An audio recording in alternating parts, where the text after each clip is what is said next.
And we are live. Good evening, good afternoon, everybody across the plane. I hope you're doing very well this evening, afternoon, morning, depending on which section of the plane that you're in. And I'm going to go ahead and mute my player window. Looks like the audio is coming through okay. And hello, everybody in the live chat. I hope you guys are doing great.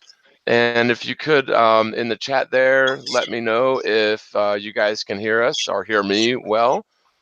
And if there's any issues, if I'm too loud, not loud enough, just let me know and I will try to adjust accordingly. So we still got people piling in, so we'll give everybody a moment to pile in. I don't have any fancy smancy um, cueing music, so you guys are just going to have to grin and bear it. But hey, there's Matthew Thurman from Cocoa, Florida. What's up, buddy? Your phone number changed, I think. Is that you, Matt? Anyway, if you could send me a text with your new telephone number so I can get in touch with you. Um, I'll put my email address in the chat, and or you can just text me. My phone number is 864-315-7892. And then my email address is, well, it's real easy, TheMorgile@gmail.com. But if that is you, Matt and Coco, please send me your new phone number. That way I can get up with you. Hello, Avi Kim from Germany. Wow, all the way across the plane from Germany. And we got X Globe 76. What up from Chicago, Illinois? Illinois. I'm just trying to make you mad. I know people from Chicago hate that. And anybody out there from Arkansas? No. Right. So, um, Jose Meza, what's up, buddy? And okay, yeah, Matt. Okay, great. Yeah, please send me a text. Again, it's 864-315-7892. I'm glad that I noticed that because I tried to call you a few times and the number was disconnected. So good deal. We got Poopy Pants 69 from Trenton, Ontario, Canada. We got people from all over the plane.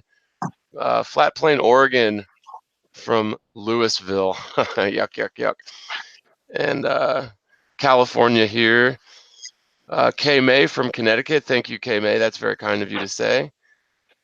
And Casey Lear says, everyone Google Israel 37,000 kilometers, picture of Earth before it's gone. You'll find a sting holding up the Earth. Okay, well, I've just got to see that. Google Israel 37,000 km, picture of Earth. So let's see. Let me see if I can find that without the chat taking it away. All right. So we are Google searching that Israel 37,000 kilometer picture of Earth.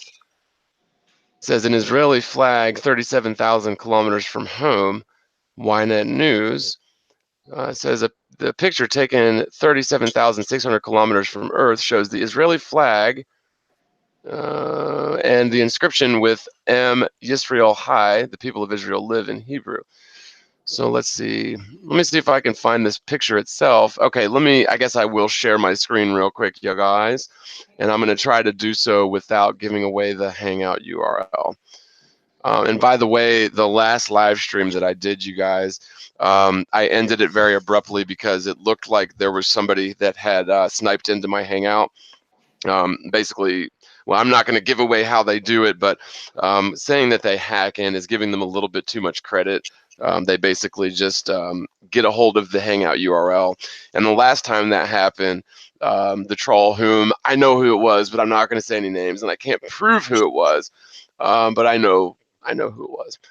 They basically broke into my Hangout and started screen sharing pornography on it, which got, and this was at the very end of the stream, it got the live stream, excuse me, I got the hiccups here.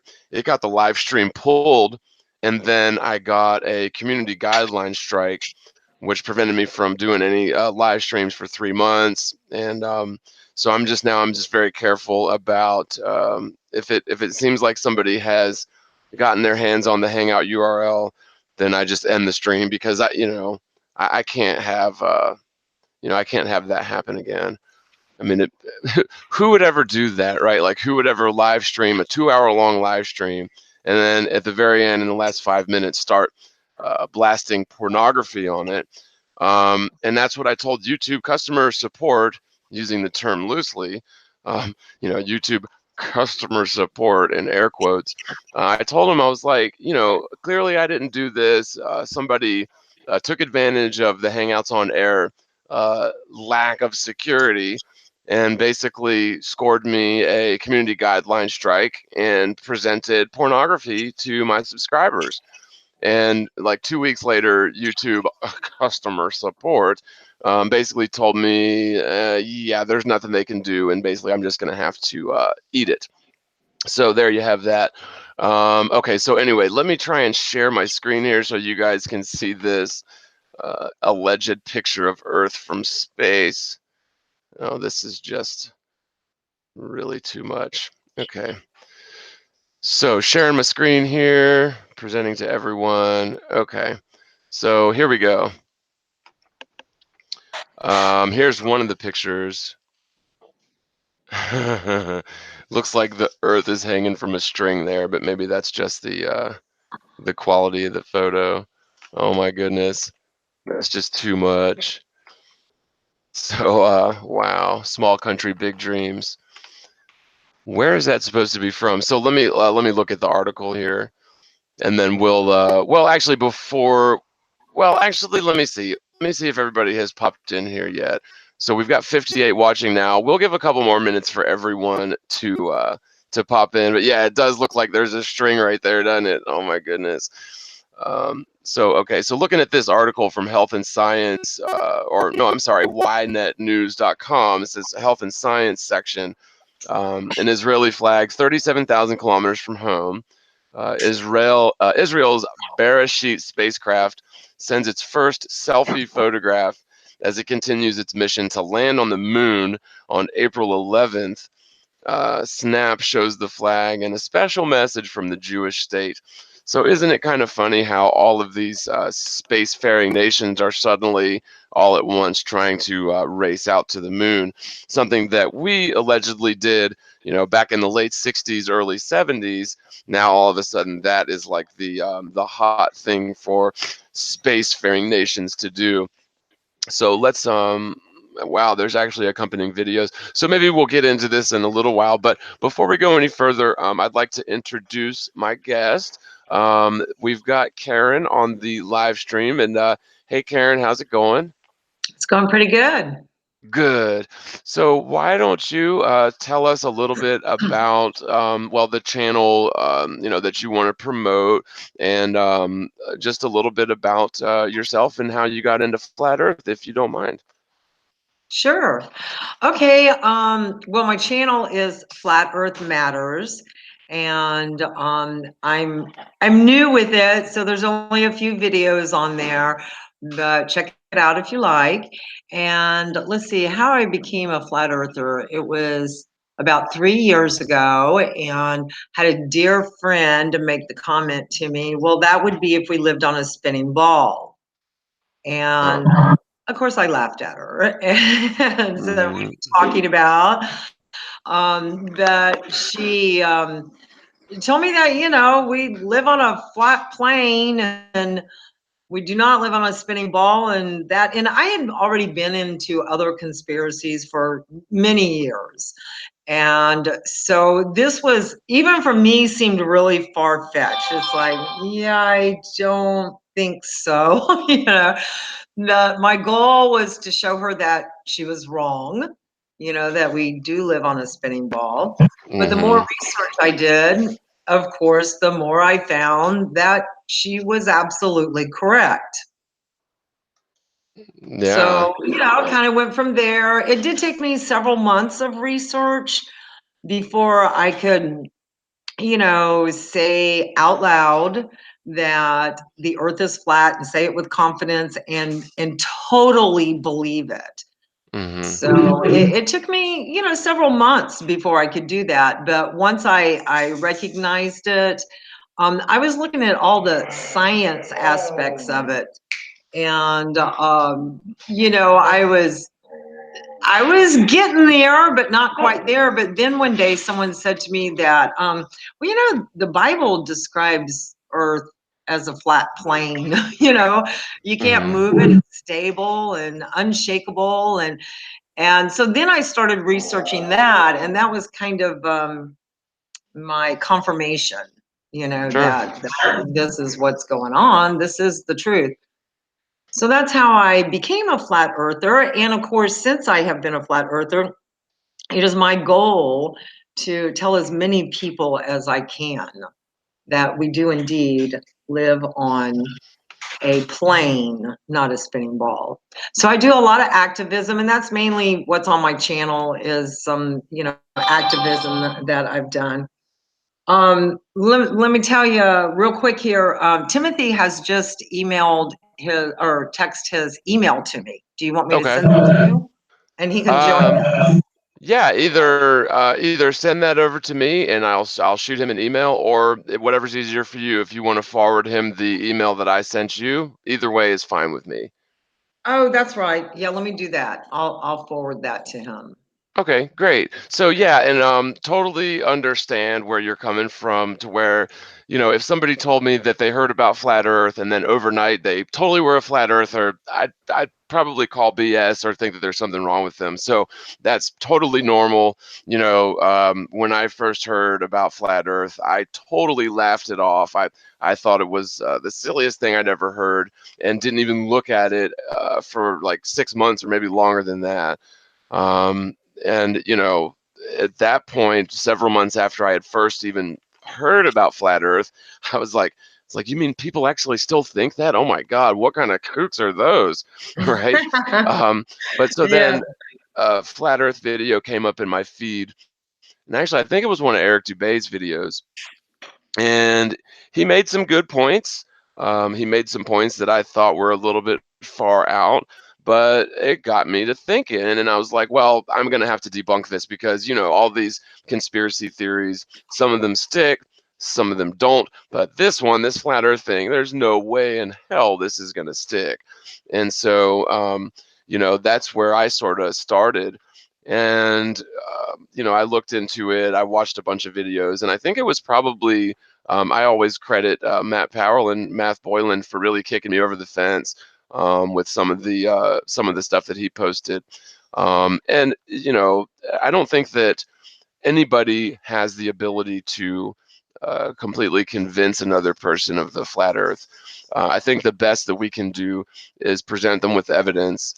Show them that it's okay to hypothesize about this. Like, you're not going to grow four heads or something if you consider flat Earth as a hypothesis.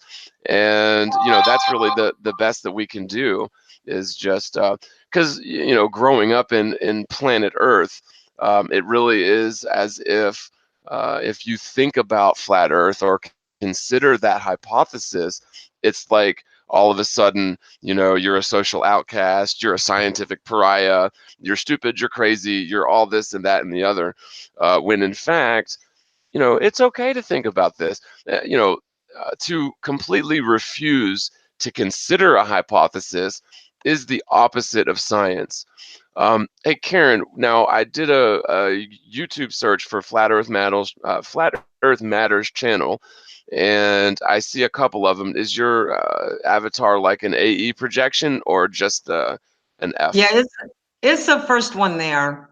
Okay, so I'm gonna subscribe. I'm pretty sure I had already subscribed to you, so I guess they unsubscribed me. Ring the bell, and I'm also gonna post a link for your channel up in the live chat. So if you guys want to check out Karen's channel, there is the link for that. Righto, and we've got another fellow flatty, Tim, that should be joining us shortly. Were you able to get his email sent out? Okay. Yes, I sent him the link for it. Oh, there he is. Great. Hey, Timothy. Maybe he's on mute. Let's see if I can troubleshoot from my end here. Hey, y'all. Can you hear Okay, me? great. We can hear Hey, you. Timothy. What's up? Hey, hey. Mhm. So good timing. We just got done introducing Karen's channel, so let me stop presenting. That way I don't have to worry about it.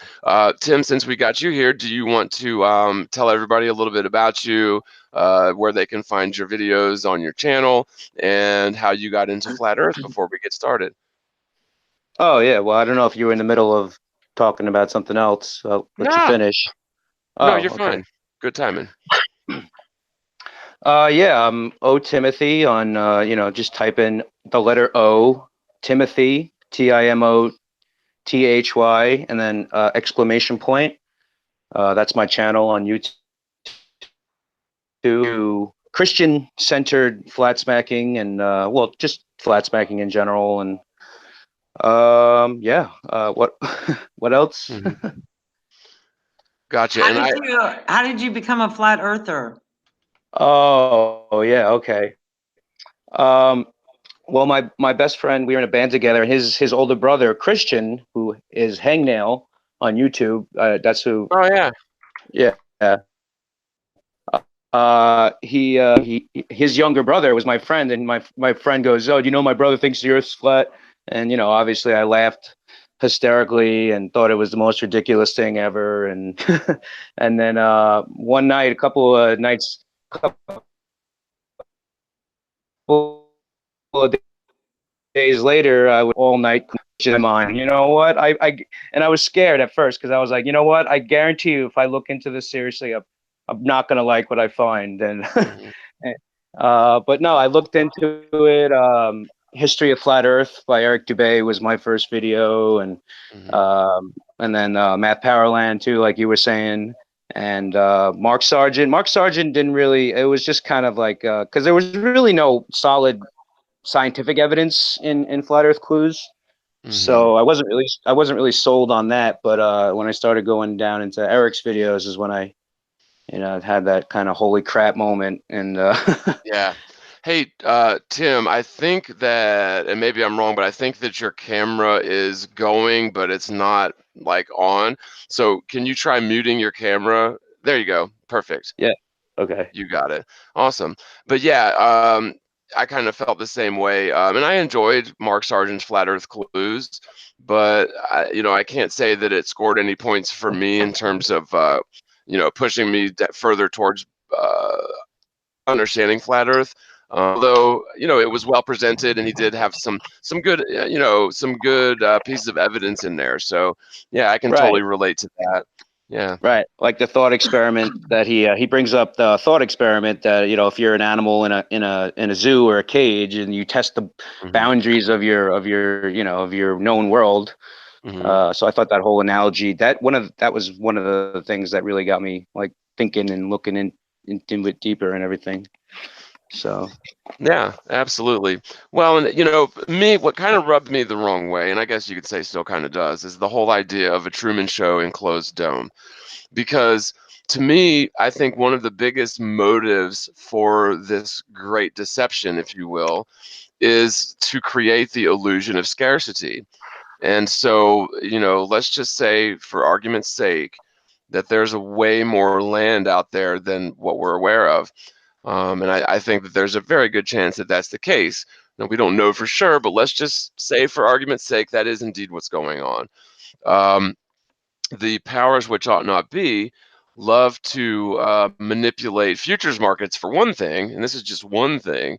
Um, but if it got out that there was just gobs and gobs of well, I guess you could say extraterrestrial land, um, then it would really put a hurting on their ability to manipulate these futures markets and claim that there are dwindling resources. And so by really, it's quite brilliant, by putting us on this ball. It means that there is a limit to any and all natural resources. And so if it's the case that if you go so far south you're just going to smack into a glass dome or whatever, then it kind of nullifies that entire uh, motive factor. Because what difference does it make if you're on a ball that is limited or if you're on a plane that is limited? Now, I mean, sure, there are other elements to this, but when you look at accounts like those of Admiral Richard Byrd, whether you believe him or not, I don't know, but he said that there was continental land masses larger than the United States south of the South Pole from Little America. So if you try to map that out on a globe, then it would be pretty obvious that there is a huge landmass in like the far southern, I guess would be Pacific or Indian Ocean or whatever, but a large landmass that we would be aware of on the ball. However, in a flat Earth sort of matrix, it makes a lot of sense that nobody would be aware of it. And then you look at other accounts like those of the Iron Republic. Are y'all familiar with that story? Is that The Iron Republic? that's the Hollow Earth kind of theory behind that? The at the North Pole. No, no. The Iron Oh, Republic was a, and I've actually, well, what the story was printed in several serial installments in Florida Magazine. It was like, I think in 1902 was when it was published. And it was an account of a late 1890s South Polar adventure. So, and I've got the entire, well, you say audiobook on my channel. It's called Iron Republic.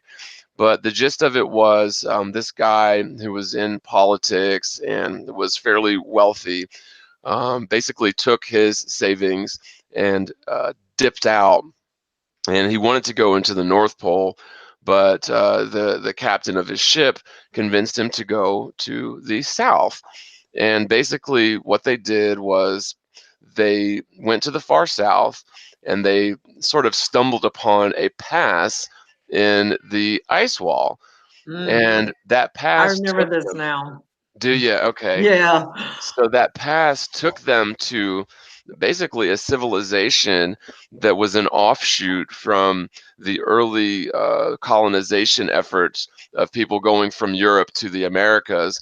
Apparently, they had gotten off a course at sea and had also allegedly stumbled their way into these land masses that are south of the Antarctic. And Right. more or less, the Iron Republic had lots of technologies that were not available in the late 1800s, early 1900s, but are available now. And a lot of these technologies would have been like if you would have said something like a television screen or described a television screen in the late 1800s, the people would have deemed that you were crazy, right? Right. But this guy was writing about it as if they had television screens and live radio broadcasts, live television broadcasts, flying machines prior to the Wright brothers era, um, maglift, high-speed monorail trains, just lots of different technologies that weren't available at the time that the piece was written. And so it does lend some credence to the Iron Republic story. Now, I'm not going to come out and say that I know for sure that it's a true story, but it does ring true for me. And I think that it's entirely plausible that there are land masses south of the known realm and civilizations that are, superior to ours. And in fact, it wouldn't surprise me at all if the technological revolution of the 20th century, it wouldn't surprise me if that was a direct result of the Iron Republic technologies being made available to our little realm. So, Right. you've got these sort of accounts, well, and there are others. sorry to interrupt, but Yeah. was the Iron Republic was it a book, right? No, it Or was serial installments in Florida Magazine, and I think there was like 5 or 6 installments. Um, and was it like I, written was it written under the premise that the Earth was a ball? Because I would assume that it was, or that it was they were actually sailing the flat Earth to the edge ice wall and finding a way well, through. yeah. So according to the author, he was under the impression that the Earth was a ball when he started the voyage. But by the time by the time he was finished with his voyage, he had no other conclusion to draw other than that the Earth was flat. And he actually even mentioned Robotham and Zetetic in that, I think, one time. And so I guess after the voyage, and between the time that he finished the voyage and the time that he wrote the piece, it appears that he had been familiarized with Robotham and Zetetic and flat Earth. Mm.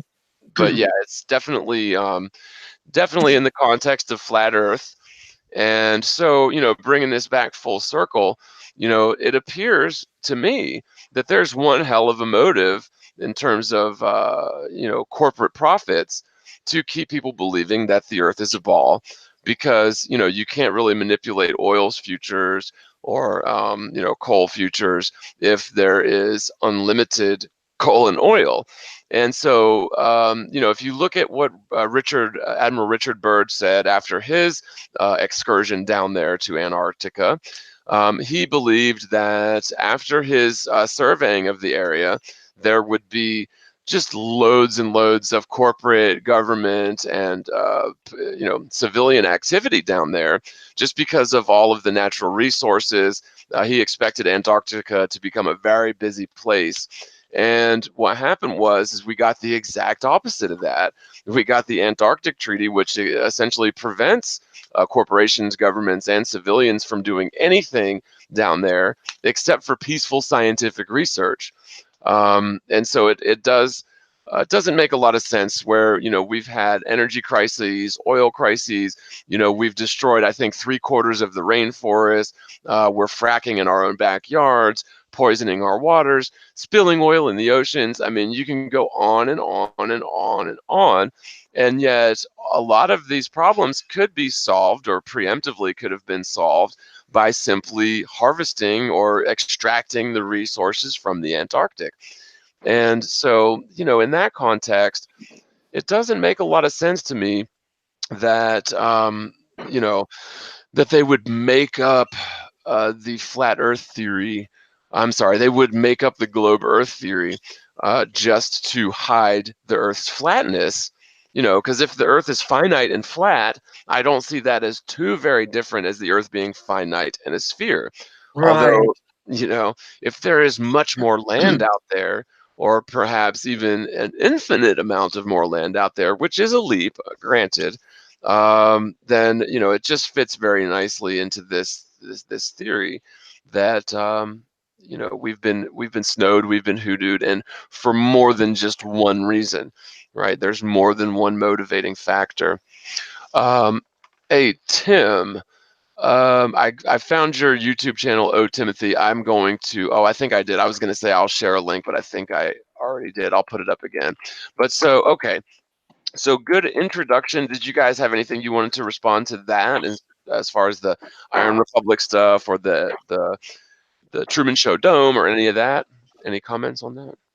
Yeah, I was just curious when I was watching the Long Island's Chronoscope interview that Admiral Byrd gave. And the interviewers are asking him, and he's like, "Oh, well, strangely enough, there's a continent, on the other side from the the Indian Ocean, or whatever he was saying." I was like, when I was those interviewers, I would be like, "Hold on a second, stop 1 second, Mr. Byrd." Mm-hmm. Like, what exactly are you trying to tell me? That there's an undiscovered continent on this ball Earth that we live on that we haven't yet discovered? It's like. Right. It's just, I don't know, because they weren't really pushing the narrative at that point. NASA had the Fishbowl and the Antarctic Treaty hadn't yet at that point, so they didn't really have a funnel on the information that was coming out at that point. Yeah, if he tried to say, and if he tried saying anything like that now, I mean, it would never make it to the airwaves. Mm-hmm. Yeah, indeed. Right. Yeah, and also for me,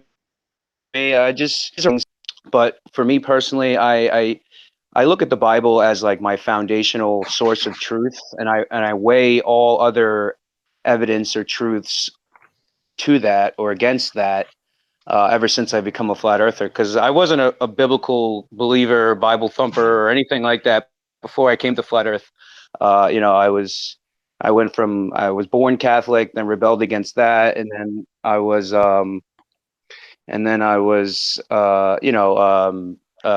atheist, and then a Buddhist, and then a New Ager, and then all the way full circle back to not the Catholic Church, but Hmm.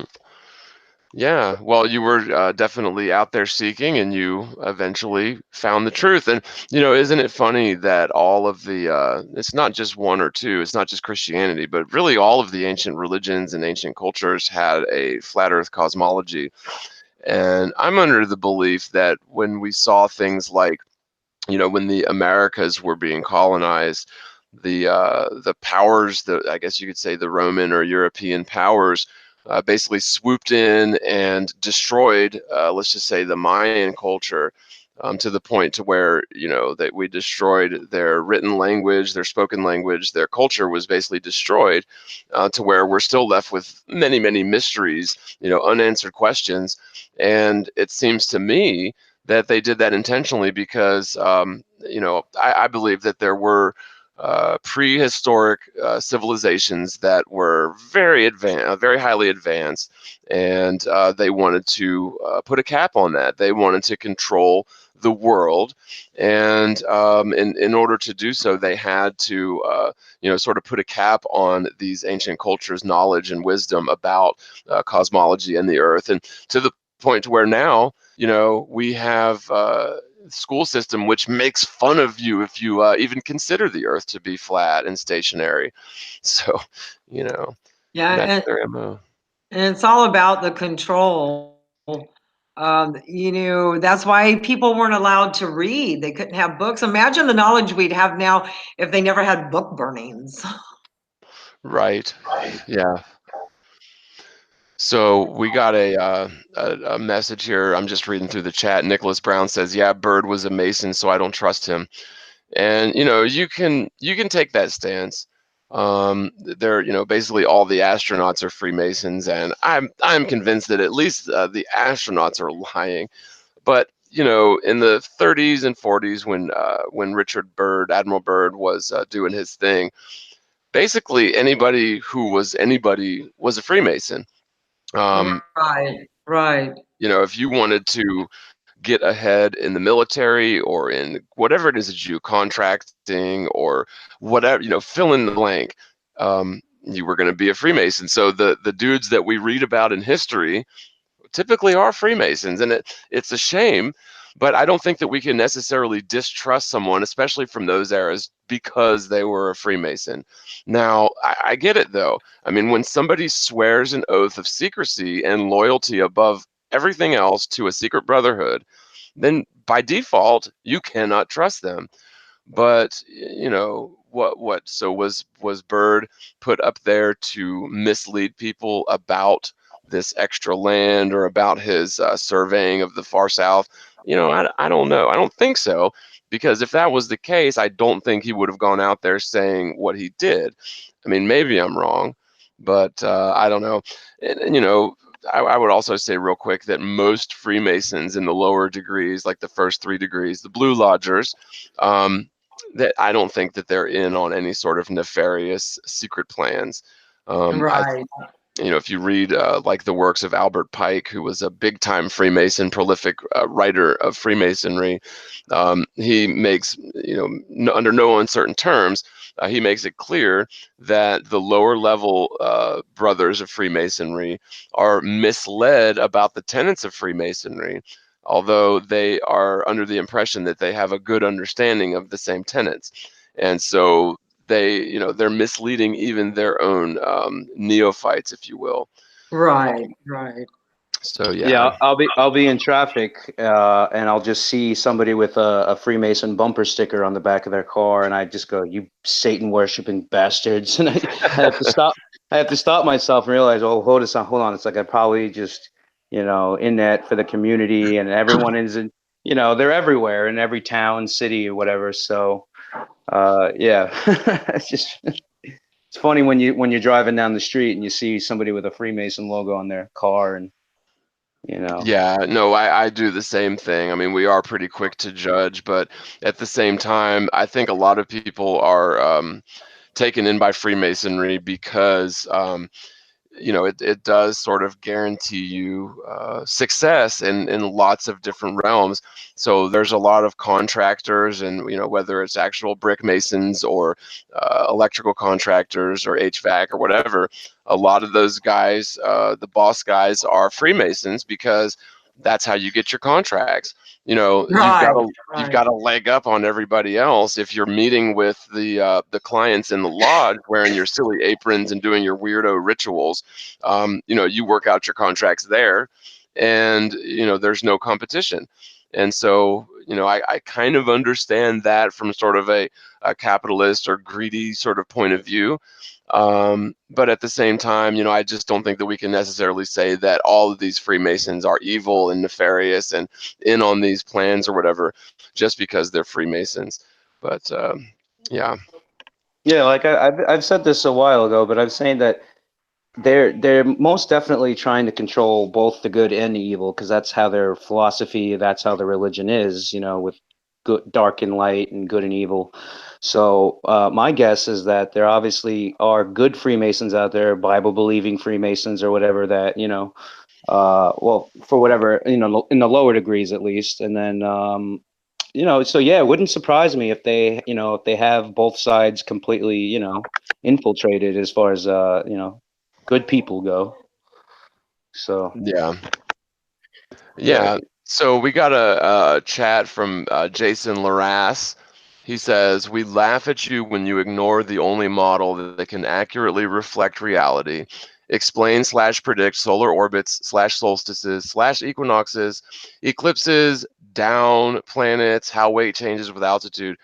So basically, Jason Larass thinks that the globe Earth explains all of this perfectly. And, you know, I would just say a couple of things real quick. Okay, during a solar eclipse, you've got what is purported to be the shadow of the moon being cast upon the Earth. And this is really the one time in nature where theoretical physics, theoretical astrophysics, actually has some sort of a tangible, physical, measurable aspect to it that we can verify here on the ground in reality. Not trusting NASA, not using hypothetical mathematics with tons of conjecture, tons of assumptions going into it, but a physical shadow cast by the moon. Okay.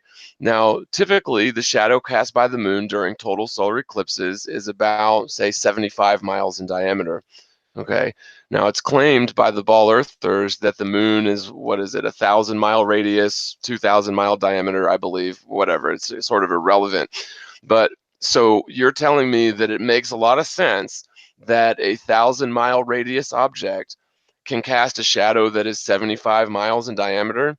And in fact, there's been a few times where the shadow of the moon was like 2 or 3 miles in diameter. Now, this is a big problem. Um, you know, if you study light and shadows in reality, you cannot create a shadow using a single light source and a single obstructing object where the shadow cast by that object diminishes in angular size with distance. You know, take a basketball and a floodlight and try to, you know, adjust the distance of the floodlight to the basketball and the distance, you know, that the shadow is being cast from the basketball to whatever it's hitting, and try to get that basketball to cast a shadow that's an inch in diameter. And, you know, I can promise you, save you a lot of time, it's never going to happen because light and shadow simply don't work like that. Light and shadow do not operate as such to where the shadow diminishes in angular size with distance. And so this is a big, huge, major problem with the ball earth theory. And again, this is the one instance in nature where theoretical physics is measurable here on the ground. And so you would expect to see the shadow of the moon at least as wide as the moon itself. And again, they claim that it's 250,000 miles away. They claim that it's 2,000 mile diameter or whatever, casting a shadow that's usually like 75 miles in diameter.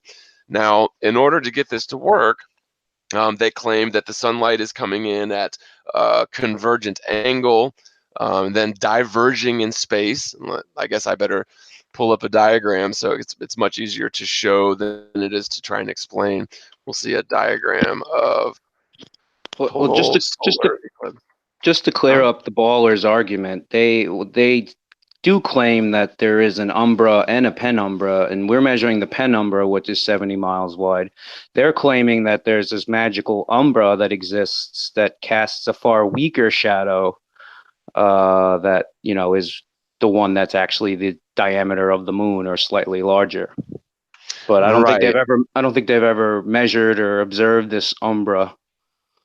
Right. Well, and yeah, so and that's right in the diagram. And so and I actually had Greater Sapien try to use this very argument in his video, and he was very deceptive with that. Like he took a oh wow, what is that? He took a like a golf ball and shined a light on it, and then had a piece of cardboard like 3 inches from the golf ball, and he was able to by very controlled and deceptive approach, he was able to show this umbra penumbra thing.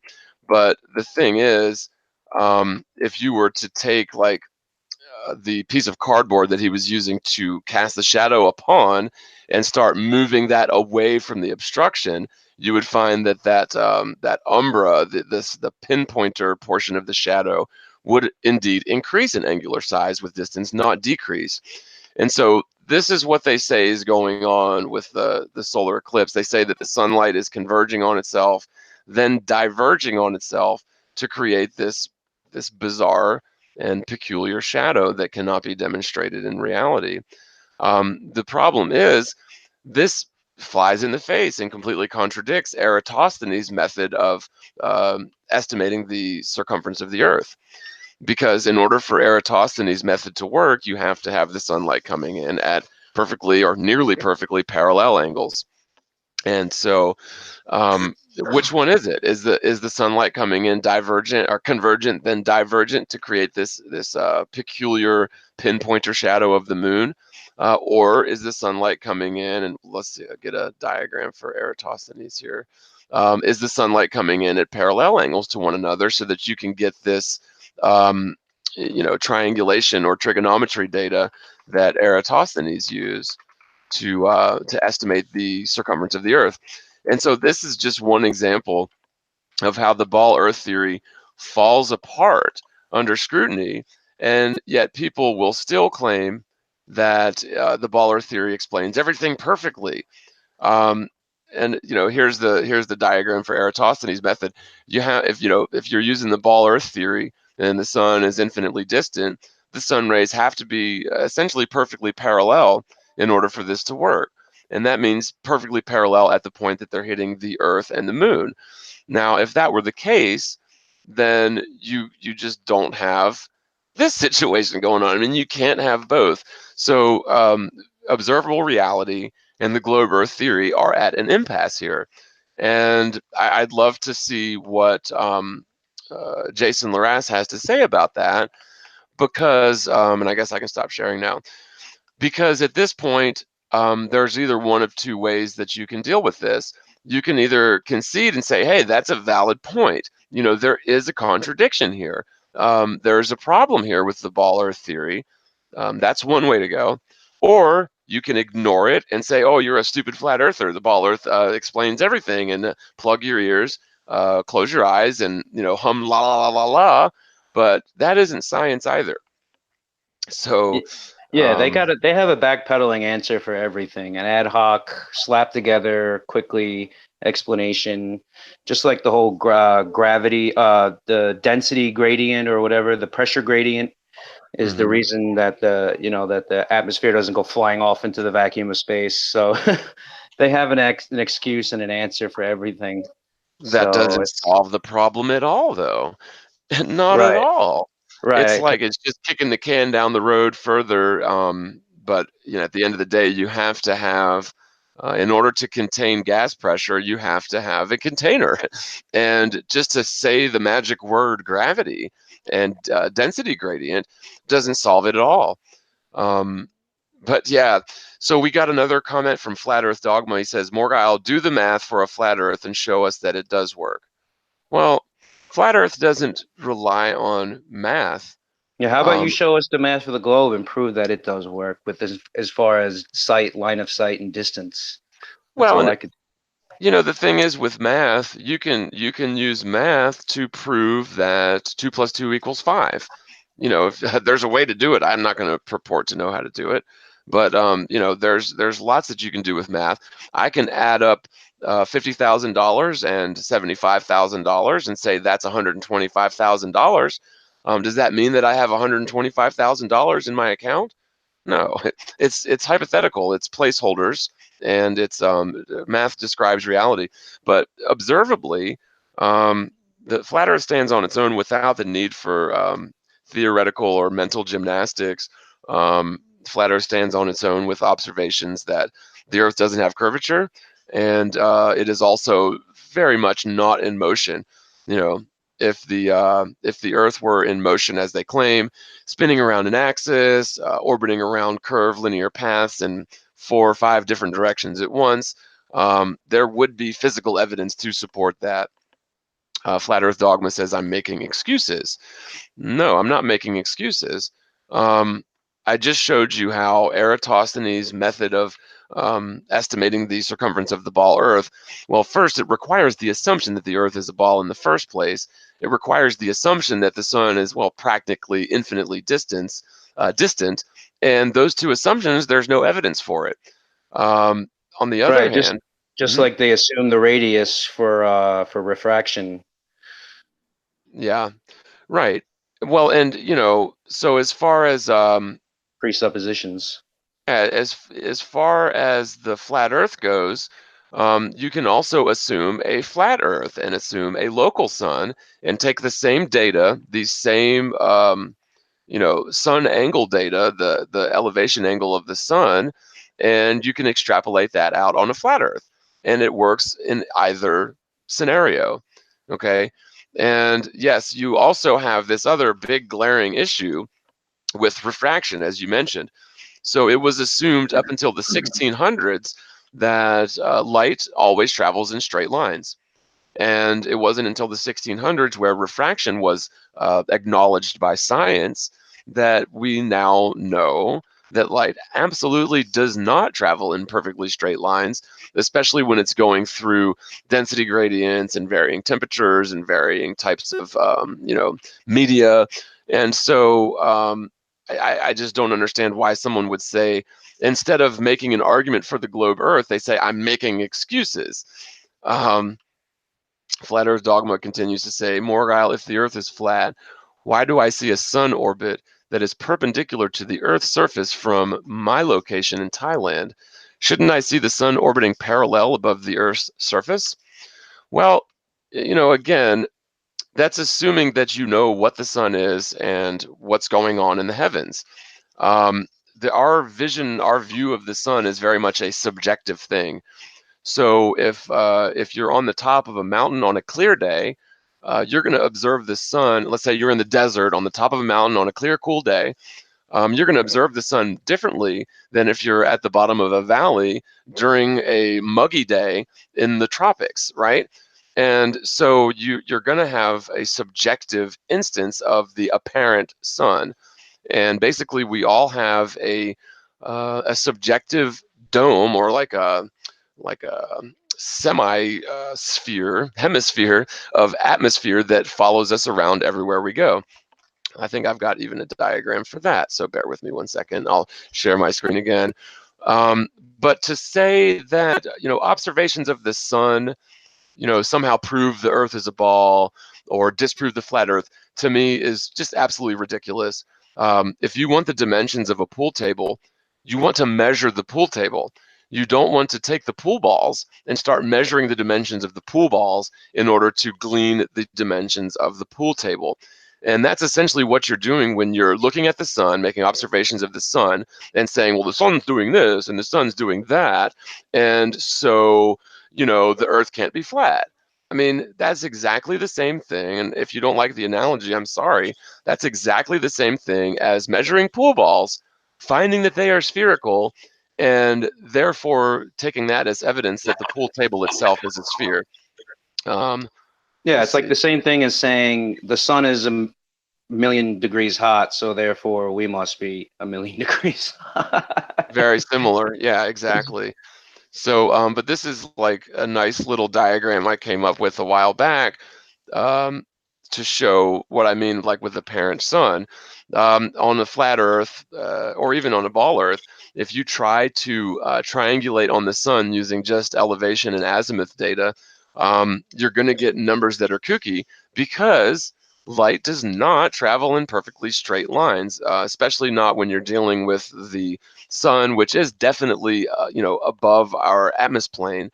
And so the light from the sun has to pass through varying temperature and density gradients, different types of media, before it reaches your eye. And so in trying to triangulate on the sun using just the raw azimuth and elevation data, you're going to get answers that don't compute. They don't add up. And you could say that that's a flaw in the flat Earth, or you could realize the truth. And again, the truth is that sunlight does not travel in straight lines. And so, hopefully that answers the question. But for someone to say that I'm making excuses, to me is just absurd. Anyway. Okay, so wow, we've already been an hour. The main thing that we wanted to talk about today was you guys' experience at the science fair in Jacksonville. So which one of y'all wants to take us through a little bit of that first, and tell everybody what happened with you guys? Go ahead, Karen. Okay, cool. I had contacted the science fair about 2 weeks before the fair. I know that's really late, but I didn't find out about it until then. And I contacted them and asked them if we could be in the science fair. And she said, well, let me talk to the board. I meet with them later today. I'll call you back later today. I didn't hear from her, and it was about 3:30ish the next day. Still hadn't heard from her, so I called back and I spoke to a different lady, and she put me on hold because she didn't have the answer. So she put me on hold to go find the person with the answer, and comes back and says, oh, Tia is so sorry, but we have run out of booth space. So there is not enough space for you to be in the booth, in the science fair. So I just, I told her. Yeah, there was a complete lie. There was plenty of space at the fair, as we found out later. Sorry, go ahead. No, that's okay. Yeah. But I told her, point blank, I just said, hey, listen, we're really accustomed to being censored. So I understand your response. And that was basically it, So, and I did tell her, I said, but we will be there, not in the fair, but we will be there. So I thought it was kind of funny. Remember, Timothy, when we were pulling up in the parking lot and those people that were walking towards us, and the guy calls out, I was like, hey, there's the flat earth lady. I didn't know this guy from anyone, but he knew who I was. And I thought that was interesting that I was just pulling up to the event. But anyway, so we went down. I wonder how he knew who you were. That's what I kept saying to Timothy. It's like, how in the world did he know who I was? Now, I do have on my back window of my car, I sent you that picture, what it looks like, but I've got, research flat earth with some information on the back window. But these people were approaching us from the front of the car. I don't think they had seen the back of my car. So that's why I thought it was interesting that he knew who I was. Now, remember, you had mentioned that on a live stream, and you got that comment in the live stream about, yeah, you guys aren't going to be there. So I'm thinking maybe, I don't know what they do, get a picture of me and pass it out to everyone and say, if you see this flat earth lady, call her out. I don't know. But anyhow, Sorry, you're referring to the somebody from the Jacksonville Science Fair left a comment on one of your videos, Morgile, saying that there's no more booth space and the flat earthers will not be there at the science fair. I think you. Yeah, absolutely. That's exactly what happened. I had mentioned the science fair about a week prior to the event, and I got a couple of comments on there from someone claiming to be, claiming to work for the science fair, or claiming to, be part of that group. And yeah, that's exactly what they said.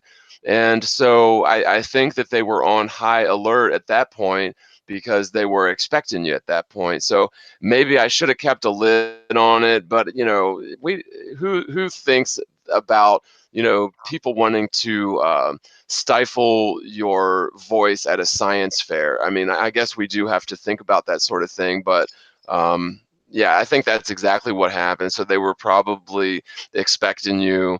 Although that is a little bit creepy, though. Like maybe they saw your bumper sticker, but yeah, a little creepy. Yeah, well, it's much bigger than a bumper sticker. It's a sign in my back window that takes up almost the whole window, and my tag reads it's flat. So I don't know, maybe they saw me somewhere else and realized what was going on. But anyway, it struck me weird. But we did get on down there. It took us several trips to get all of our banners and tables and experiments and chairs and cameras and we've got it all set up, and we were about to bring out the experiments to set them up on the tables. And 3 cops came over to us and asked us if we had a permit to be there. We were about, I don't know, Timothy, would you say about maybe 20 feet away from the fair? Yeah, we were all the way on the outskirts of the fair. Yeah, we were not in it at all. And it was we were on the seawalk. It's the area that's maybe 15 feet wide, and that's where you walk up and down the beach, so that's the area that we were in, totally public area. But the cop came over and asked if we had a permit to be there, and I said I didn't realize I needed a permit for free speech. Right. And he said he said, you have more than free speech going on here. This is a booth. We had 4 banners strung up between 2 light posts, big banners, and these 2 tables set up. So he said, this is what we call a booth. And I was like, well, I don't see any covering over my head, but all right. That he just continued to tell us that we had to leave, we had to pack up. In the meantime, when we first got there, it was just drizzling, but it has started to rain a little bit more. Still not hard rain, but raining. But what was really awesome about this and delayed us from getting everything packed up were crowds of these middle school kids that were just surrounding us. They had so many questions. It was like being at the candy store. It was so cool. I loved it. And Timothy did real good working with them. He got some good recording of that too. So finally Timothy told him, listen, we got to pack up because the cop is standing there watching us, waiting for us to get out of there.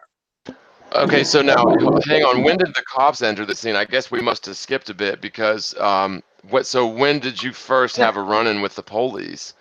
It was we had just gotten everything set up and we were getting ready. 5 minutes of being there, basically. Yeah.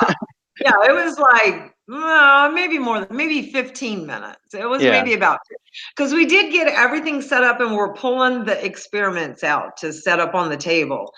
And he came over and started talking to us. So I'd say about 15 minutes into it.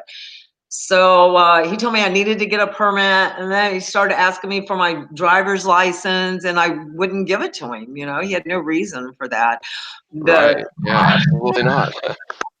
So I asked him, how do I get a permit? And he told me, so believe me, I will have a permit before I go down there again.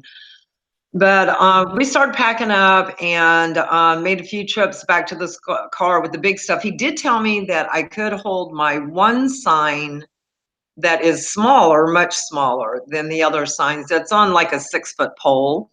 He said, if you want to walk around with that sign, you can hand out literature and talk to whoever you want. So we were like, okay, well, we'll do that. What I don't understand is since when did we have to have the permission of the police, who are supposed to be there to serve and protect us? Since when do we need the permission of the police to, represent a scientific hypothesis near a science fair? That's just absurd. Yeah, and I really wanted to stay, but I also really didn't want to get arrested. Right. So Yeah. we just decided to do what they said, and I'll go about it the proper way that they rule me to do. So, but what we did was we walked through right smack dab through the middle of the science fair with my flat earth sign and handfuls of literature, crowds of kids following us around, asking us questions. Can I have some more of those? You know, they wanted stickers to put on everything. I told Timothy, man, I would love to be a fly on the wall at that school Monday morning, because Yeah. that's Yeah. all those kids are going to be talking about is what happened at the science fair.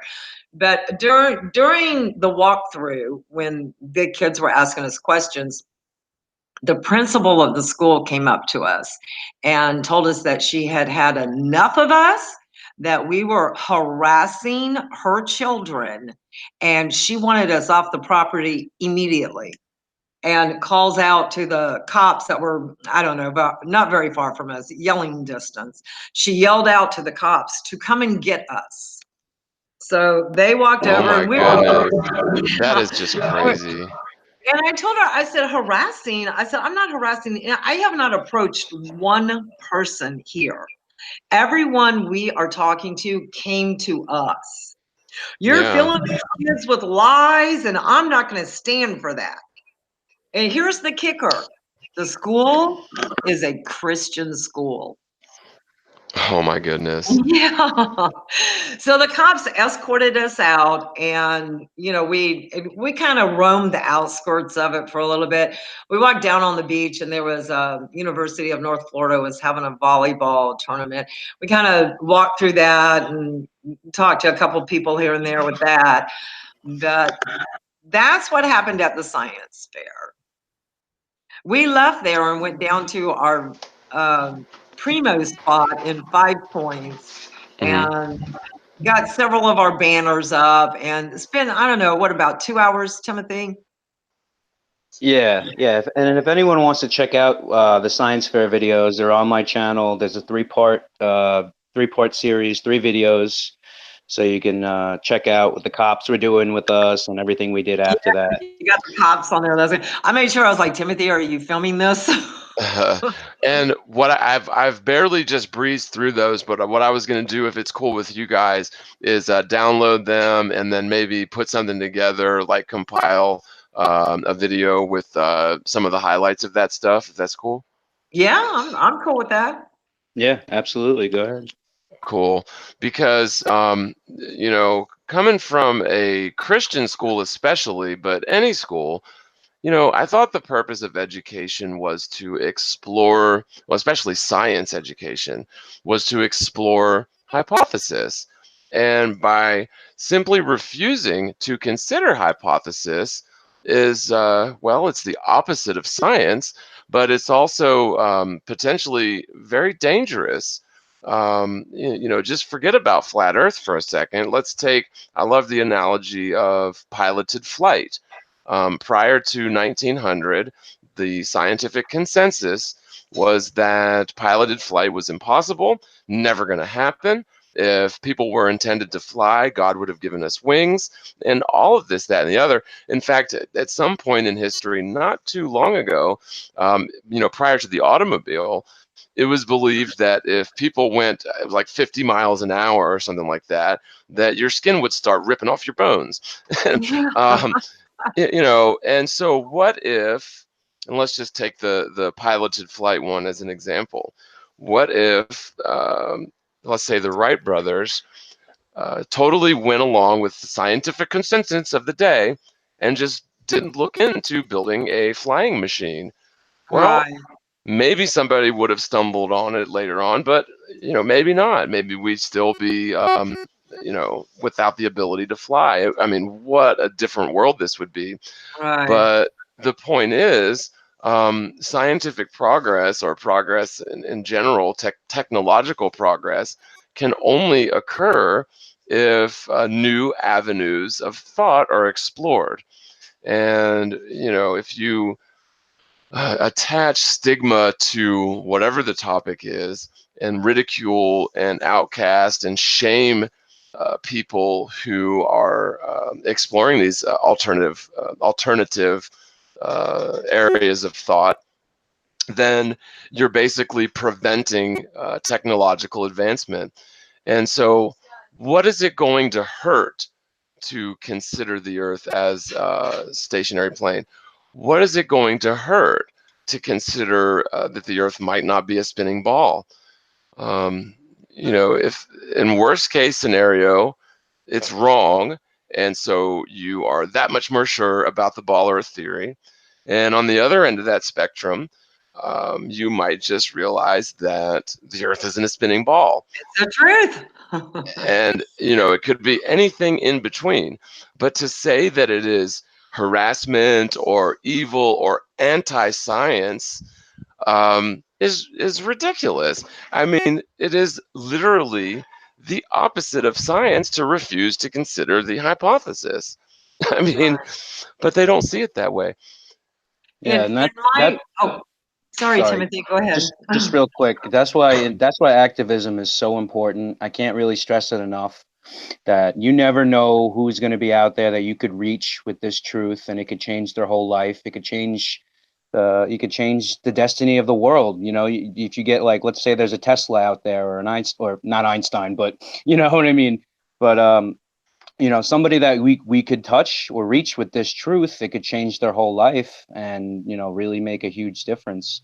So I really can't stress that enough, that I know you're scared to get out there and talk to the public or whatever, but there's other ways. There's silent flat smacking. You can just leave cards places, stuff like that. But I really, really, really want to drive home the fact that once you do get out there and just do it, it gets easier. And Yeah.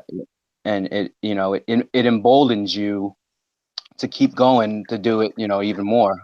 But I can't stress that enough. People really need to start, like, now, like, YouTube is an echo chamber, right? And they're also censoring flat earth search results now, so it's on us as a community, everyone. If you've been looking into flat earth for, let's say, more than a year, I'd say there's really no excuse that you're not out there spreading this truth with other people, because you know the information enough to be able to teach it, to somebody. And if you feel And like, even if you, go ahead. I was just saying, even if you don't know, I don't have I don't think any of us have all the answers. Even if you're nervous about, what if I don't know the answer to that question? And that happens to me. I mean, someone will ask me something, I don't know the answer to that, but I'm going to find out what it is. Yeah. So, Well, you and don't have to know. that's where we differ from the ball earthers. If they don't have an answer, they'll just make something up, and then they'll find mathematics that sort of correspond with it, or seem to support that, and that's good enough. Yeah. And isn't And it Tesla that said, that scientists have replaced mathematics with observation and experiment? oh, So, I mean, absolutely. for us to rely on the math, I think that's a little crazy. I don't know. I think we need to use our senses, and what are we feeling and seeing, our observations, to determine answers. Right. Like, oh, real quick, hold that thought. But okay, right now, so we've got 116 people watching live according to YouTube, and there's 34 thumbs up and 19 thumbs down. So to me, that's just crazy that there's 19 people sitting here watching this that And don't why like do it. they continue? I know. I'm really baffled about that, because why does someone that thinks that we are so crazy, why Hmm. would they waste their time sitting there watching and listening and making comments? Right. So I was gonna I don't say, know. uh I just don't get that. no, I don't understand. Well, I kind of do. And I was gonna say, if you're watching the show and enjoy it, go ahead and give it a thumbs up. And if you don't like it, then just go watch something else. You don't have to thumbs it down. I mean, do what you want. Right. But you know, and Tim, you had mentioned the YouTube being an echo chamber, and I agree to an extent, although it didn't used to be that way. It used to be, and it wasn't that long ago, to where you know, if you put together a decent video, lots and lots of new people that are not your subscribers, that have never heard of the topic you're talking about, would find your video. But here anymore, they've changed that dramatically to where they are sort of making YouTube for certain channels and for certain topics altogether. YouTube is making it an echo chamber. And it's not, this isn't some theory of mine. YouTube has come out and said it, you know, that they're basically shadow banning channels. Um, and it goes far beyond just putting a little you know, note below the video, where if you're doing like a moon landing hoax video, it goes beyond them just putting, oh, the Apollo moon landings was in 1969 and da da da da. What they're doing is, well, first they're unsubscribing your subscribers, which to me, that really pissed me off on both ends of it. So it pissed me off because YouTube decided to unsubscribe me from just loads of channels that I was subscribed to. And still to this day, they continue doing that. But to this day, I'll run into channels that I'm 100% certain I was subscribed to, that I have to resubscribe to it. And you know, how many others are there out there that I've forgotten about, that I have not resubscribed to? And I can guarantee you there are dozens of them, because you know, over the years that I've been using YouTube, I've subscribed to lots of channels. And so by them unsubscribing me from those channels, there's no way in hell that I can remember all of those channels and resubscribe to them. Now, the other thing that they're doing is they are not not allowing our videos to come through suggested feeds, and Right. there's other things that they're doing as well.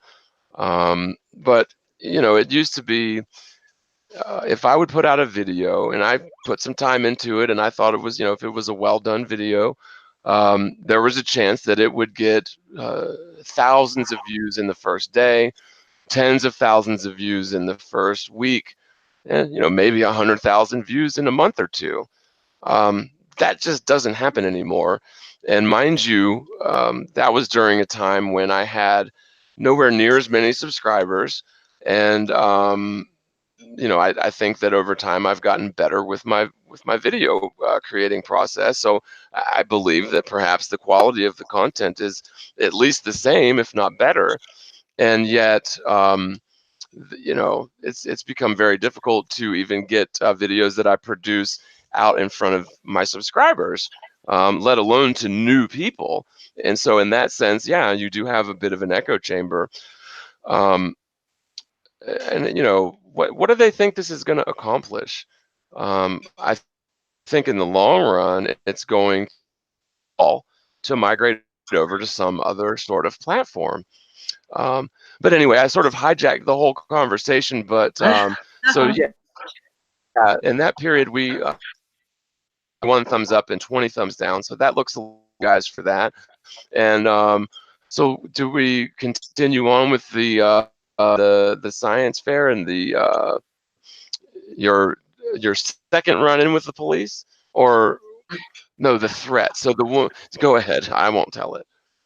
At the 5 Points, we went to 5 Yes. Points down in Riverside when we left the beach, and it was a pretty hot spot for us. A couple of weeks in a row we were there, but we had a good 2 hours there, and it was, I thought, very successful. We talked to some very interesting people.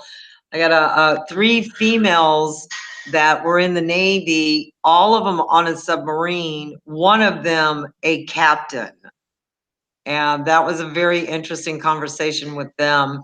But after about 2 hours, we did have a lady that came running towards us from a shop that was about a block away, telling us that we couldn't be there. We had to get out. She was calling the cops. Well, fortunately, at the same time, because I told her, call the cops. I don't care, you know, that at that same These moment. people are out here trying to science in my presence. Like, wow. Yeah, it was crazy. I mean, she was belligerent and, you know, telling us, we don't want you around here. No one wants to hear this crap you're talking about, you know, and but well, like I was about to say, fortunately, right at this time when she came up to us, the heavens just let loose and it just started pouring down rain. So I said, well, Timothy, I guess we can go ahead and pack. It's raining, not because you're calling the cops. Yeah, it was probably also because we had I was on the bullhorn and making a lot of noise with the bullhorn. So He's singing along with the flat earth man. Oh yeah. yeah, we had Wait, we had the Flat Earth Man CD playing like we always do in the background. So yeah. And I was on the bullhorn screaming away. I was singing some of the lyrics to the songs and just really hitting them hard. And I also wanted to say about the science fair. It was a bad move on their part, kicking us out. You know why? Because that just really pissed me off to the point where I got on the bullhorn and I started strafing the entire area, like just completely making, you know, going around the whole perimeter of the science fair on the bullhorn, you know, as loud as I could. So they definitely regretted that. And I think in the future, we should tell them, listen, we do have a free speech right to be on this bullhorn. So if you don't want to play ball with us, and let us just sit down and have a booth, and we won't bother anyone. We'll just let people come to us. Otherwise, you're gonna have me on a bullhorn screaming at everybody. So Well, well, next you know, time I'm going to have a permit. We will be there for the next one, but it'll be with the permit. yeah, and I was gonna say as well, instead of labeling your booth, and whatever the venue is, instead of labeling the booth flat Earth or fake space, maybe it's better to do something like theoretical astrophysics or geology or geometry. I think geometry would be a great one because Mm, you know geometry literally etymologically means measure the Earth. right. Um, Yeah. or we could just tell them that we're doing something on cosmology and just leave it at that. And you know, Yeah, cosmology, astrophysics, sure, because of course there's always that chance that they're going to give you the old, oh, well, we ran out of booths. Sorry, flat earthers. Whereas, you know, if you've got something that's a little bit less stigmatic, you know, it might work a little bit better to our favor. And, you know, not that I enjoy being covert, but it's almost like we need to be a little bit more shady. Oh God. So we have to be shady in order to get the truth out about science at a science fair. I mean, that is Yeah. wow. Well, that particular science fair, I guarantee you it doesn't matter what we call ourselves, we'll never get in there. Yeah. But the next one, science fair that is from that school, I will have a permit and I will be there. Now, I think that's a great idea for future science fairs not related to that school to Sure. use a different title for your booth Yeah. that you know doesn't point straight at flat earth. And once you're there and set up and you paid your money, you know, I'd like to see him try and kick me out. Yeah. Right. Well, what can they do at that point? But you know, I don't know that what could they do? It's their science fair. They might give you a refund and tell you to hit the road, Jack. I mean, we really don't know, but that would make them look really bad, and that would be a story in and of itself. And when it comes to flat Earth, you know, I think that no publicity is bad publicity, or all publicity is good publicity, depending Right. on whether you're an optimist or whatever. Um, right, glass half full type of thing. But it's Yeah. just wild.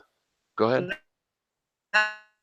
That's what I was telling Timothy. That school Monday week, but definitely Monday, that was the hottest topic at school, was the Sure. science fair and the flat earthers at the science fair. That's all those kids were talking about. Well, and what's interesting to me is how receptive to this whole thing the younger generation is, Oh, I loved because it.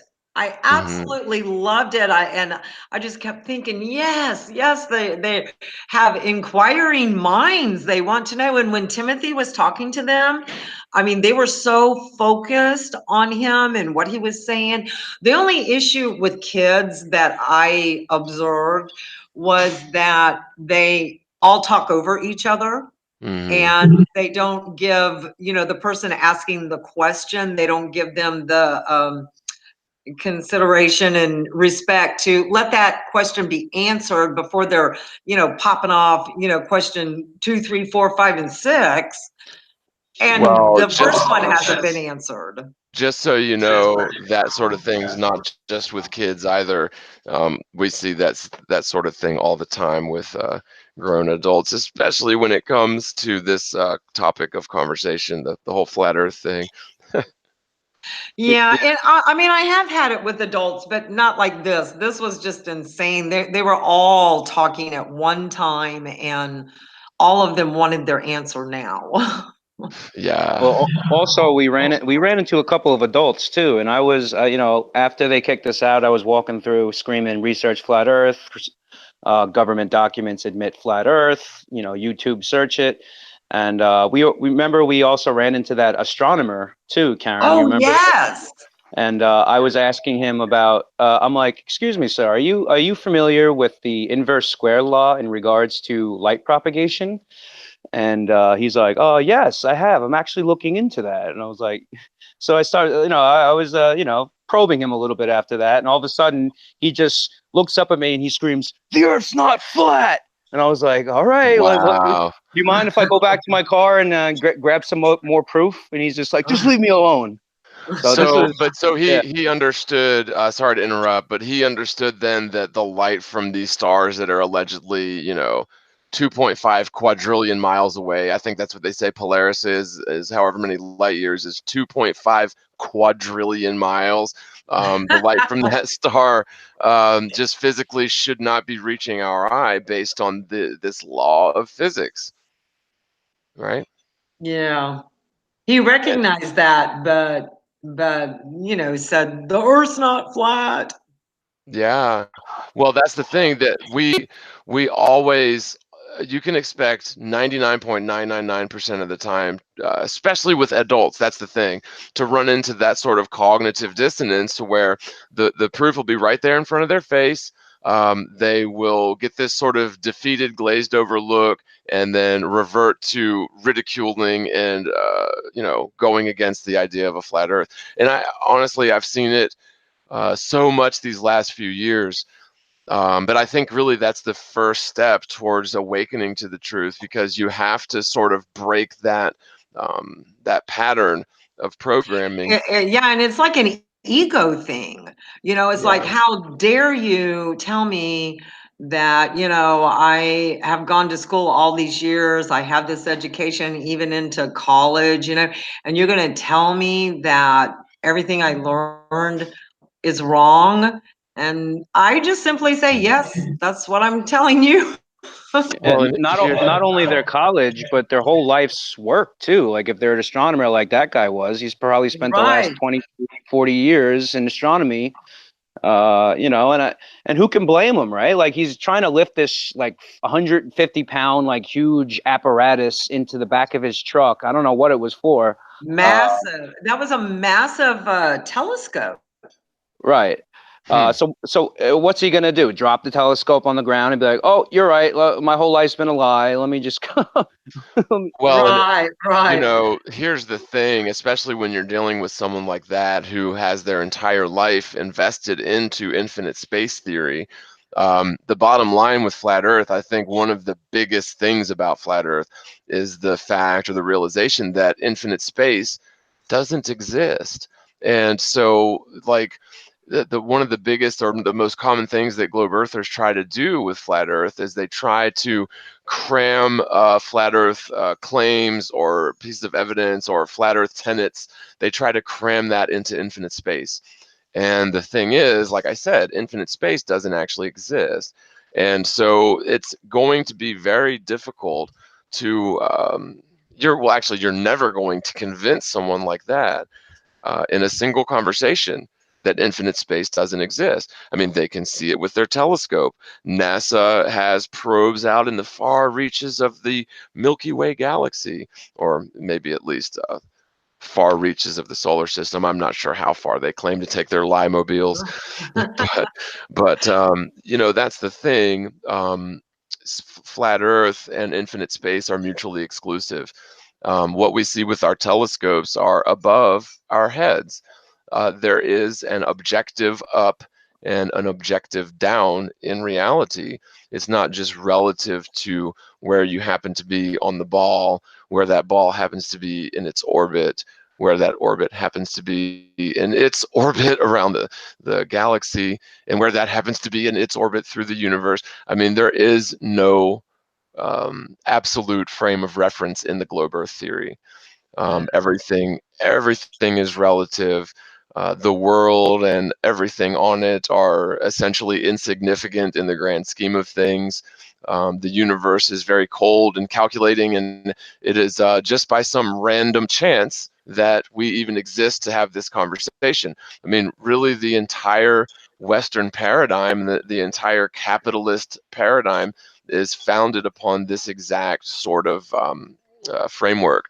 And so when you say, hey, infinite space doesn't actually exist, it's more than just that going away. I mean, there's lots to this. Many people's entire worldview, their entire paradigm, their views on everything from religion to, everything else, whatever. All of that is founded, believe it or not, on the infinite space paradigm, on that hypothesis. It really is. And a lot of people don't like to admit it, especially those who, not very interested in science and such. And there's a lot of people that just don't care, don't want to hear it, doesn't affect their daily lives. But I think if they just dug a little deeper, they would realize that infinite space hypothesis, the Copernican principle, if you will, is very much the foundation of their paradigm. And I'll shut up here in a second and let you guys comment too. But if you read into a bit of psychology, you'll know that any decision you make, like if I go to get a bag of M&Ms, if I get peanut or regular or something, these stupid little decisions, there are basically hundreds of little background processes going on in our subconscious that makes us decide, that cause us to decide what we decide. And we don't think about it, where it's not something that we're conscious of. It's in our subconscious mind. But our subconscious mind is a huge factor in terms of how we behave in the real world. And so these very seemingly subtle foundations, we learn about the spinning ball Earth when we're in kindergarten or first grade. I mean, they do get you very young with this, because that's when the foundation of our psyche is being created. Right. So anyway, you guys want to comment on that? I know it was a lot to chew on there, but Uh, I think you pretty well covered it. well, thank you. It's not just the globe lie either. It's also evolution, because people have it built up in their minds that mankind is progressing towards this like omega point, if you will, this eschaton, this apotheosis with becoming like a god or everything. And that's part of the whole lie too.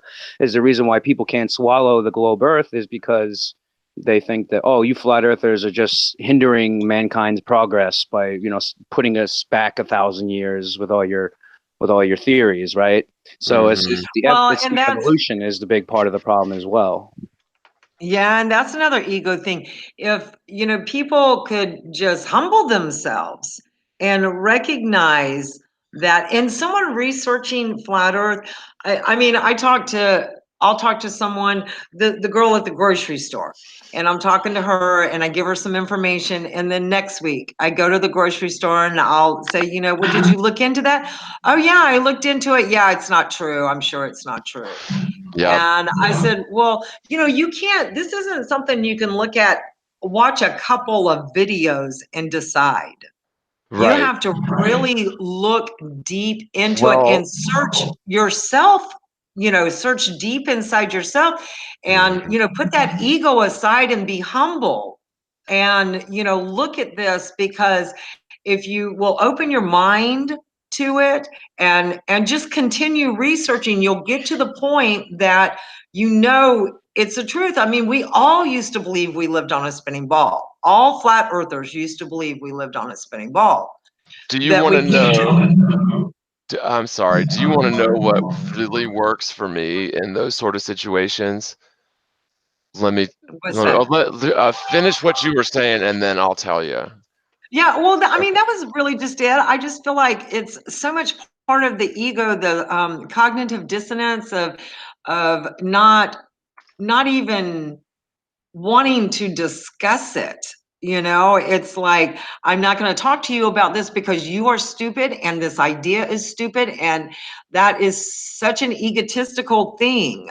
You know, Yeah. we have to be more humble and open our minds and our hearts to other, like you were saying earlier, other hypotheses. You know, it's like, what if that's true? And that's all I'm seeking, is the truth. If we really live on a spinning ball, I want to know that. Right. You know, I want to know what the truth is, regardless of what the truth is, no matter how hard it hurts, no matter, I mean, at one point I even cried about this, you know, when I came to realize that, you know, we really live on a flat earth, because it broke my heart in a way, Huh. because I thought I've spent my entire life believing this and it's not true.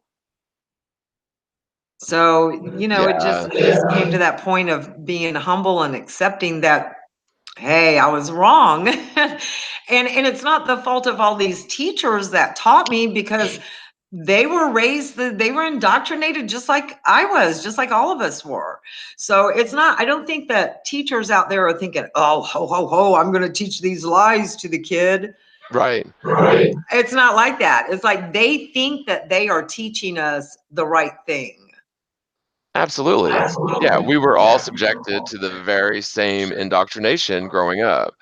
And so teachers and um, science professors and people that were, sell insurance and tennis players, everybody believes that the earth is a spinning ball. It is an unquestioned axiom of reality that if anybody even brings up the topic, that the earth isn't a spinning ball, they are instantly ridiculed, rejected, and shunned. And that's how the deception has gone along so well for so long, is because everybody is an unwitting participant in the propagation and furthering of the deception. And they're Um, relying on that. They yep, rely on that.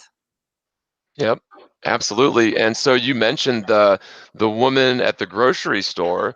So she probably went and Google searched and YouTube flat Earth. And I hate to say it, but most people's idea of research, and it's because we don't have a lot of time on our hands when we're slaving away every day. Um, but most people's definition of research is to Google search a term, look at the first one, maybe two, maybe in some cases top three results, and they're going to read those three things. If they read them at all, maybe they'll read into the first one, and that's how they're going to make their decision as to what's what. And unfortunately, the powers which ought not be, the editors of the intranets, have ensured that the first 3-4 pages of results on flat Earth and related topics are going to be mostly people trying to debunk flat Earth with the same dozen or so arguments that we've all heard: ships going over the horizon, Eratosthenes' triangulation method, things that have been debunked thoroughly and conclusively for years. But unfortunately, that's what most people are going to do. Yeah. But so what works for me, if you do have an opportunity to have a direct sort of conversation with the person that's never heard of this before, um, ask them, okay, so you believe the Earth's a ball. What then do you know? What is the alleged circumference of the ball? And 9 times out of 10, they're going to say, well, I know, but I don't know offhand. Okay, fine. Well, I can tell you it's 25,000 miles. Without doing the math, do you know what the alleged radius of the ball is? I know, but I don't know off the top of my head. Okay, well, I'll tell you. It's 4,000 miles. Do you know, you believe the Earth's a ball, do you know what the rate of vertical descent due to curvature should be? So like over 10 miles, how much should the ground drop due to curvature? Or better yet, if you're standing at the ocean, how much should the surface of the water drop over 10 miles or 20 miles? What is that rate? Oh, you don't know that either, I bet. Right, they don't know. Nobody knows that. And so at this point, I just tell them, okay, well, any flat earther knows exactly what all those numbers are. You're the one that believes the earth is a ball and you don't know what any of those numbers are. Now, that should tell you something, okay? Because flat earthers are not approaching this whole topic from a stance of ignorance. We're approaching this from a stance of, just like you said, Karen, I went in this, looked at this, trying to debunk it because I thought the people that believe this must be stupid or crazy. That is the knee-jerk, conditioned response, conditioned reaction that we are all programmed to execute when we learn about this topic. And if you have to get past that. Now, according to how much you have invested into that whole ball Earth hypothesis, that's going to cause you to either have a very difficult time coming to terms with the truth, or an impossibly difficult time coming to terms with the truth, right? Right. Right. Yeah. So, but that's what I think it was. And maybe the girl at the grocery store later on down the road will have an epiphany, but maybe not. Like, my mother, for example, I've tried to tell her a few things about flat Earth, and she comes down to, she's like, well, it doesn't affect my day-to-day life. It's not going to affect anything I do tomorrow or the day after. So what difference does it make? And you Only know, a only a baller would say that. right. I mean, you can't, if you believe the earth is flat, you cannot say it doesn't affect your life. Right. Well, and I don't know how to respond to that because like you can't make someone interested in something, right? Like you can lead a horse to water, but you can't make them drink. I mean, that's probably a poor analogy for that. But yeah, like you can't force someone to be interested in something, but at the same time, I think maybe the bigger issue is, so you're okay with every single child basically in the world, definitely every single child in the country, going to school tomorrow and being lied to about the shape of the earth? Not, it's not even lied to. Like you said, the teachers aren't in on this nefariously, but every child in the world and every college student in science class tomorrow is going to be misled about the very shape of the earth and our place in the natural universe.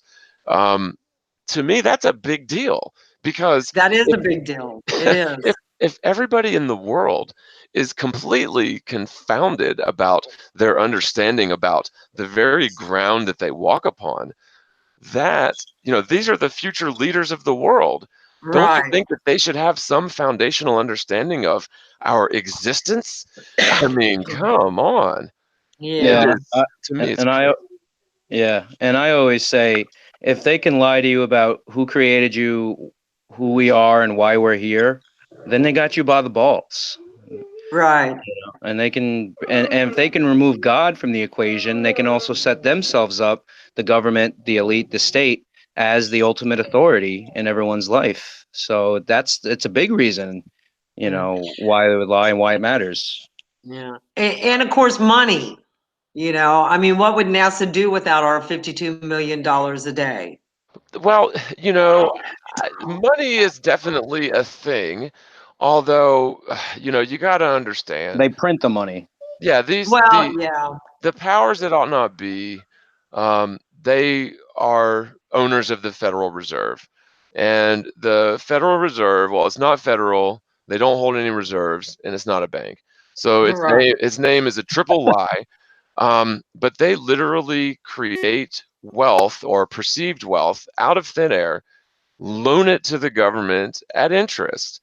And basically, the taxpayers are are the guarantors of the loan that we have to pay it back plus the interest. So basically, that would be like me writing on a piece of paper, here's $100, handing it to you. I didn't get it from anywhere. I just wrote it down, and then you go and spend it. But now you owe me 110 real, actual dollars that you Right. have to go and work for and And earn to pay back. exactly. I have to go work my butt off to pay that back to you. And all along is like you said, is just, but when you go to the It grocery never store, existed. when you go to the grocery store, if you don't have those pieces of paper in your pocket or a Yep, card that represents those pieces of paper, you're not getting any groceries. exactly. Yeah, it's usury. That's how they control us through usury. Yeah. And so, like the people that, and we don't really know who owns the Federal Reserve. It is private. It's owned by private banks. And by the way, the phenomenal book, Creature from Jekyll Island, I'm currently in the process of putting it up on my channel, the audiobook format. So I'm up to like chapter 6 out of like, there's a lot of chapters in the book, so it's still towards the beginning, but it's a good 6, 7 hours so far. So there's plenty to listen to. But it details exactly what's what with the Federal Reserve, and so they, honestly, they control everything because they control the wealth. They love wars. That's why we've nonstop been at war for the last, I don't even know how many decades, long time. And they have the ability to create wealth out of thin air.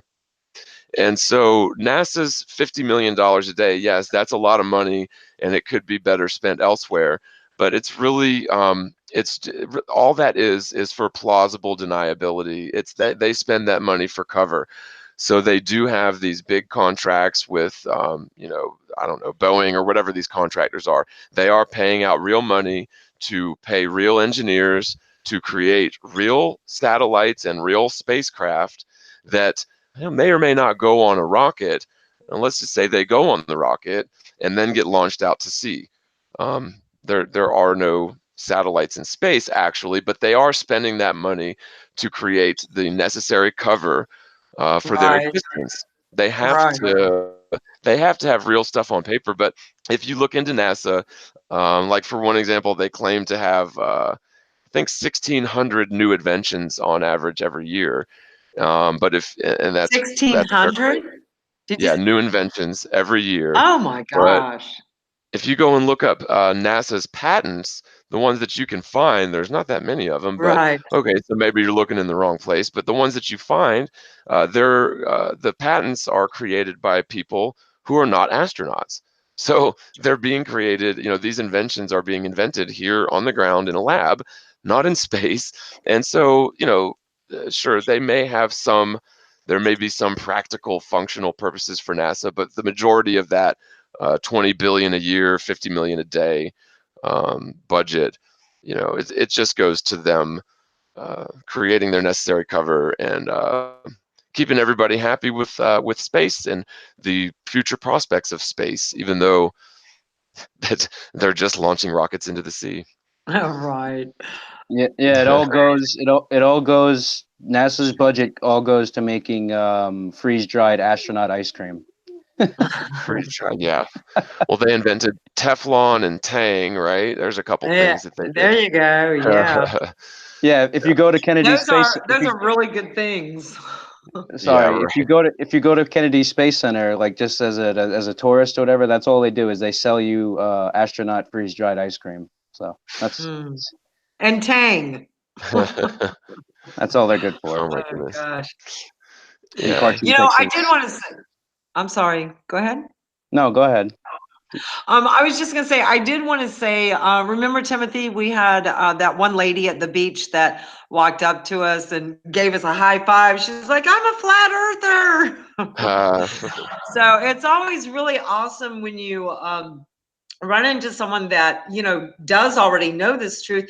In fact, one of the very first flat smacking things that I did was at the arts market down under the bridge. And they're open there every Saturday.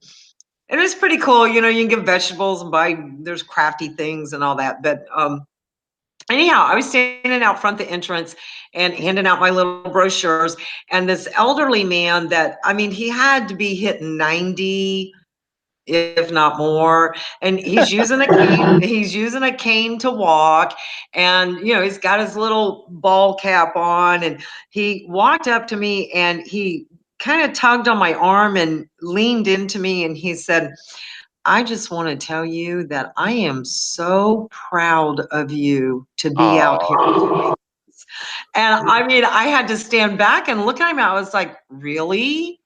And he was like, yeah. He said, I knew the earth was flat when I flew airplanes in the military in the Korean War. And wow. I Wow. was never allowed to talk about it. Hmm. So I mean, that made my day, man. It just made my day just knowing that this little man came up to me and said that to me. It was Yeah. worth it. Well, and you know, I think pilots are pretty quick to realize it because you know, they've flown over a flat and stationary Earth for thousands of hours, sometimes hundreds of hours at least, and you know, it's pretty obvious. Like, and of course, many pilots don't see it. You know, the conditioning runs very deep, and again, it definitely goes back to how young they get us with the spinning ball conditioning. You know, any sort of rational, skeptical debate that we might have had against the ball was all quashed when we were very young. And so that's a tactic that they've perfected. I mean, it really, you got to hand it to them. It is very clever and self-reinforcing deception indeed. But pilots, you know, as I said, seem to be waking up to flat Earth at a higher rate than, you know, non-pilots. And I think it goes without saying why, you know. Yeah, I actually had a guy come to one of my meetups that is he teaches, he does not work for the military, but he teaches military pilots how to fly. Hmm. And he only came to one of my meetups, but he was the most interesting guy to talk to. And he had story after story. But he said every time he gets to the gyroscope part, that he tries to skip over it really fast because he know that it doesn't make sense. You know, he's like, I know this gyroscope is not, you know, telling this pilot what they need to know to fly. And so he just kind of skips over it really fast. And if he has questions about it, he tries to answer it as, you know, academically as he can, because he is also in a position, he can't tell anyone. I mean, this dude's got, you know, a damn good paying job. He is not going to start spreading the truth to these pilots, even if he knows what it is. And I Yeah, think there's a lot of people like that, people that know what the truth is, but for whatever reason, whether it's their job or, you know, just anything, they won't talk about it. yeah. No, well, I think that in the case of a pilot, yeah, you don't want to be talking too much. And it's not just pilots either. There's lots of fields of, you know, careers or whatever that you don't want to be out there spouting off conspiracy theories. That, you know, that's what most people would see this sort of thing as. And Right. you know, I think 9/11's a horse of a different color. Like, you can probably get away with bringing up 9/11 truth in a room full of 10 people, and maybe close to half of them are going to be, you know, on board. You know, it'll probably cause an argument in the room, but you know, 9/11 is fairly well accepted and a little bit more socially acceptable, I think. But Right. in terms of flat Earth, you can pretty much guarantee that you're going to be the only one that's in a room full of 9 people that are just going to ridicule you and call you stupid. And if you're in a career sort of situation and your boss or your superior gets wind of you being a flat earther, then I'd know for a fact in many sorts of fields of work that is going to be a problem for you. Right, Yep. definitely.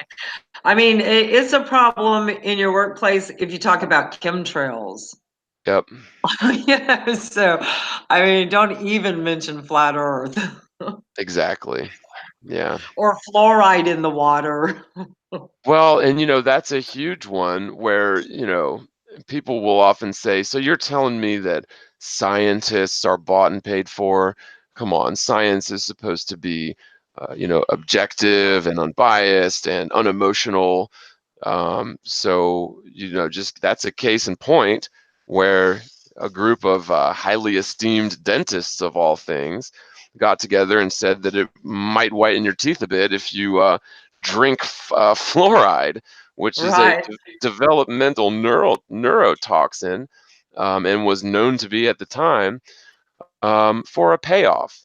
And that was, the American Dental Association was more or less formed for the sole purpose of providing this essential infinite dumping ground for the aluminum manufacturers to get rid of their highly toxic and expensive to dispose of waste, sodium fluoride. And yeah, they just now legally dump it into about 90%, 85 to 90% of the municipal drinking water supplies in the United States to this Yeah, day. when you go to the grocery store, you got 5 different rows, 5 different aisles of toothpaste, and every single one of them are the exact same ingredient. You got the illusion of choice. You got Colgate and Tartar Right. or whatever, but they're all got sodium fluoride in them.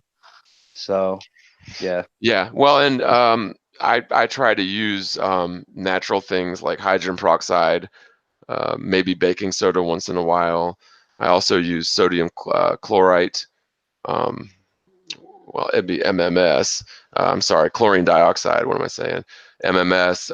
And I'll buy Tom's of Maine, and I'll use that once in a Oh while yeah, yeah. because Tom's of Maine doesn't Well, have any fluoride. I Yeah, uh that's what I use. I Yep. make my toothpaste. Oh, Do you? wow.